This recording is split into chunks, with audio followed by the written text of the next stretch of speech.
J.L. Hyde has written and published 9 murder mysteries. Titles include Delta County and the Grady Lake series.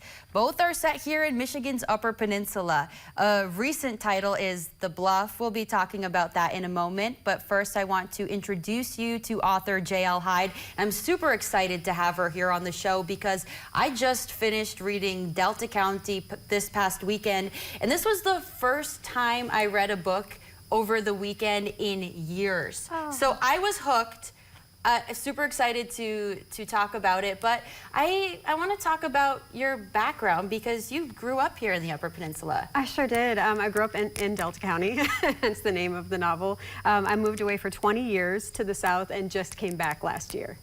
And Delta County, Escanaba is almost like a character in some of your books. I mean, the setting is really special, and it plays a big role in what happens in the story. I guess, how important is the Upper Peninsula, Delta County to your writing?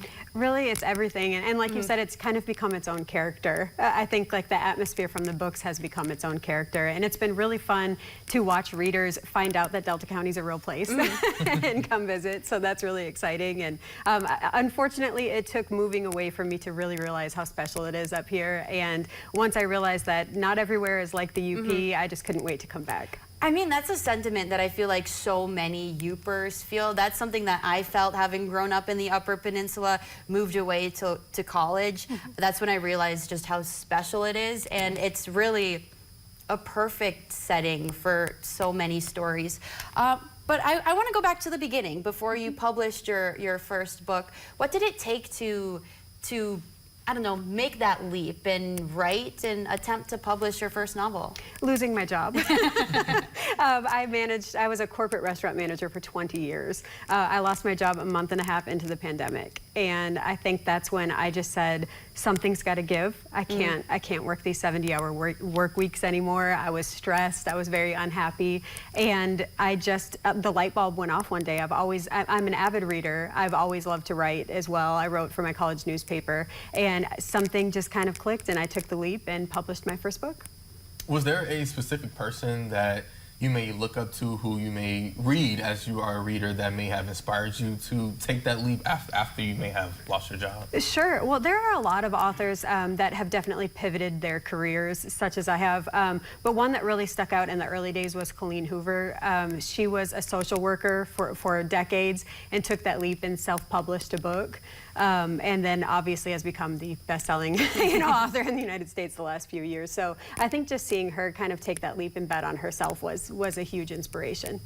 Was publishing a book something that was on your radar growing up, or is it something that you lost your job and it kind of just came to you as something that makes sense? Sure. So I get asked that a lot, and my answer is always this: I come from a very hardworking blue-collar family. My mom managed restaurants her whole life. I managed restaurants for 20 years.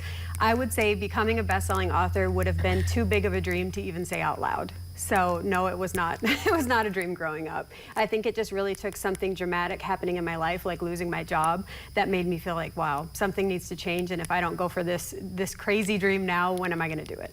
And I mean, that's a really inspiring story, though, because hard times can fall on anybody, and you can make those hard times be bad, or you can take it and turn it into a dream that you didn't even realize that you have. So how does it feel having 9 books published underneath your belt? You have a following on TikTok. People are talking about you on the internet. What's that like? Crazy, surreal.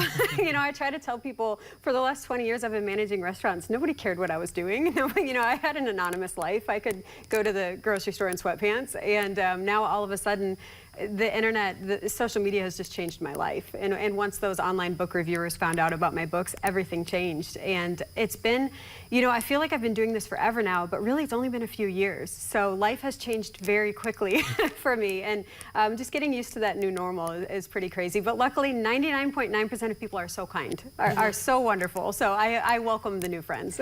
There's always that small few that don't have something nice to say. We ignore those people. Yes. Yeah, don't feed them. Yeah. Well, Jamie, I want to put a list of your book titles up on the screen. If you're at home, you can see what's published there. I hope I didn't miss anything. Your latest book is not up there, The Bluff. So maybe we can talk about that one. You just published this one a couple months ago. Yes. So. The Bluff is the newest book I just published, also set in Delta County, but in a fictional location. I learned my lesson because so many people thought Delta County was a true story.